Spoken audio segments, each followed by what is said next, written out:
Dans cette vidéo, je vais te montrer étape par étape comment réaliser ton premier investissement. Maintenant, on se retrouve sur l'iPad et on va voir qu'est-ce que le S&P 500 et pourquoi est-ce qu'il est intéressant d'aller investir dessus. Alors déjà, le S&P 500, c'est ce qu'on appelle un indice boursier. Hop, je prends le stylo. Indice boursier, qu'est-ce que c'est pour faire très simple? C'est un indicateur économique qui va regrouper un certain nombre d'entreprises. Par exemple, là, c'est les 500 plus grosses capitalisations américaines, comme tu peux le voir ici, avec directement Google, Apple, Facebook, Amazon, Microsoft, Tesla, Nvidia, etc. Donc, en gros, le S&P 500, ça va permettre de savoir est-ce que le marché américain va bien, le CAC 40 qu'on peut voir ici, est-ce que le marché français va bien, le FTSE 100, du coup, ça c'est le marché britannique, et le DAX, du coup, c'est le marché allemand. Donc, chaque indice boursier va permettre de représenter soit un secteur ou soit directement un pays, comme on peut le voir directement dans ces exemples. Maintenant, pourquoi est-ce que pour moi c'est intéressant d'aller investir dans le S&P 500? Nous, on va se baser sur les chiffres et pas sur les émotions dans cette vidéo. Donc si on regarde les chiffres, on voit directement que la courbe du S&P 500 que tu peux voir juste ici, elle est haussière sur le long terme. Et si on prend depuis la création du S&P 500, en 1957, elle a fait une croissance d'environ 10% par an. Donc c'est énorme, c'est bien supérieur à ce que tu peux connaître sur ton livret A, ton LEP, ton assurance vie que t'a proposé ton banquier, etc. Donc c'est pour ça que c'est extrêmement intéressant comme indice d'aller y investir. Et si on devait citer une grande phrase d'un grand investisseur, Warren Buffett, il a dit que, à son avis, la plupart des gens, la meilleure chose pour eux pour investir en bourse, ce serait tout simplement de posséder un fonds indiciel du S&P 500. Et on va voir justement, ça nous amène une question, comment est-ce que maintenant on va acheter le S&P 500, qu'est-ce qu'un fonds indiciel, etc.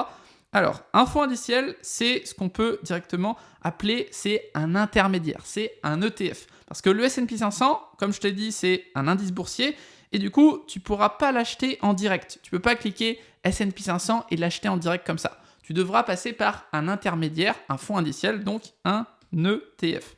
Et on va voir maintenant, justement, qu'est-ce qu'un ETF? Un ETF, pour faire très très simple, en gros, toi, tu es ici, hop, toi et moi, on est ici, donc ça, c'est toi. Et là, il y a un fonds d'investissement, on va prendre un exemple, par exemple, le plus connu, c'est BNP en Europe. Donc voilà, donc là, on a toi qui veux investir, là, il y a BNP, et toi, tu veux acheter le S&P 500. Et là, on voit qu'il y a un ETF entre tout ça. L'ETF, ça va être l'intermédiaire. L'ETF, ça veut dire Exchange Traded Fund, et c'est ce qui va te permettre de répliquer la performance d'un indice, donc le S&P 500. Donc c'est le fonds d'investissement qui va émettre, qui va créer cet ETF-là pour que toi, tu puisses répliquer le S&P 500. Donc voilà un petit peu comment ça fonctionne. Maintenant, tu vas me dire, ok, c'est cool, mais maintenant, où est-ce que j'achète ce fonds indiciel? Où est-ce que j'achète ce tracker, cet ETF? Il y a différents noms. Où est-ce qu'on peut l'acheter? On va pouvoir l'acheter directement sur un compte boursier à ce niveau-là. Donc comment ça fonctionne? Soit tu vas directement voir ta banque classique, c'est-à-dire tu vas voir le CMB, la Banque Populaire, etc., la Banque Postale, tout ce que tu veux, et tu vas créer un compte bourse qui va te permettre d'acheter cet ETF. On va voir, il y a différents comptes bourse, je vais te donner ça juste après pour pas que tu fasses d'erreur. Et ensuite, directement, tu peux soit créer dans une banque physique classique, ça va te coûter quand même pas mal de frais, ou soit tu peux créer directement avec un courtier en ligne. C'est ce que je vais te recommander pour économiser un maximum de frais. Personnellement, le courtier que j'utilise, c'est Interactive Brokers. C'est un courtier qui est US, qui est présent depuis plus de 45 ans son existence, donc forcément, il est ultra solide. Sinon, tu as Boursorama et tu as Trade Republic que tu as dû sûrement entendre un petit peu partout sur Internet parce qu'ils versent des primes pour directement avoir des clients au début, tu touches 50 €, 100 €, etc. Donc ça peut être intéressant si tu as envie aussi de débuter. Moi personnellement, je préfère Interactive Broker qui est plus solide et plus long terme pour moi à ce niveau-là. Maintenant, on va voir, bien sûr, lequel choisir. Tu veux dire, ok, là maintenant tu sais que tu veux investir dans le S&P 500, tu sais qu'il faut que tu achètes un ETF, et quand tu vas taper ETF S&P 500, tu vas voir qu'il y en a une cinquantaine différents. Là tu vas te dire, ok, comment est-ce que je choisis du coup lequel est le meilleur pour moi? Ça va dépendre de plusieurs critères qu'on va voir ensemble. Première chose, déjà, ça va dépendre de ta stratégie personnelle. Donc si tu n'as pas de stratégie, je t'invite bien sûr à en faire une avant d'aller commencer à investir en bourse. Mais ta stratégie, il va falloir savoir est-ce que c'est capitalisant ou est-ce que c'est distribuant. Capitalisant, c'est que ça réinvestit automatiquement les dividendes, et distribuant, ça va te distribuer les dividendes que font les entreprises. Donc le dividende, si tu sais pas ce que c'est, rapidement, en gros, c'est l'entreprise a fait un bénéfice et elle redistribue une partie à ses actionnaires. C'est ça qu'on appelle le dividende. Ensuite, ça va dépendre aussi de ton investissement mensuel parce qu'il va y avoir différents prix. Il y a des ETF qui valent 5 euros, 50 euros, 500 euros, 5000 euros. Donc effectivement, si tu investis toi 300 euros par mois, tu ne pourras pas acheter l'ETF qui vaut 500 euros. Du coup, il faut prendre le prix par rapport à ton investissement mensuel. Et ensuite, troisième chose, il va falloir bien sûr qu'il soit disponible où est-ce que tu as envie de l'acheter. Il y a deux comptes bourse pour acheter typiquement. Du coup, on a le compte titre et on a le PEA, plan d'épargne en action. Et le compte titre, c'est le CTO, compte titre ordinaire. Donc en gros, ça va dépendre par rapport à toi si tu es fiscalement en France. Je pense que c'est le cas. Je t'invite du coup à créer un PEA. Et si tu veux acheter ça sur le compte titre, du coup tu peux l'acheter à l'international. Donc voilà. Donc ça va dépendre de ta stratégie, sur quelle plateforme on est. Je ferai une autre vidéo. N'hésite pas à t'abonner. Je ferai une autre vidéo sur justement comment définir une stratégie qui est adaptée à ton profil. Et du coup pour savoir quel ETF est le plus intéressant pour toi d'acheter. Mais je t'ai quand même partagé là quelques critères que tu vas pouvoir regarder pour analyser un ETF. C'est ce que je partage aussi directement à mes élèves de l'accompagnement. Donc en gros, comment ça fonctionne? Tu vas regarder la qualité de l'indice. Donc là, on est sur le S&P 500. C'est un indice qui est ultra connu, mais tu pourras voir le Russell 2000, etc., qui sont des indices qui sont quand même moins connus. Et du coup, pour moi, il faut investir sur des indices qui sont connus.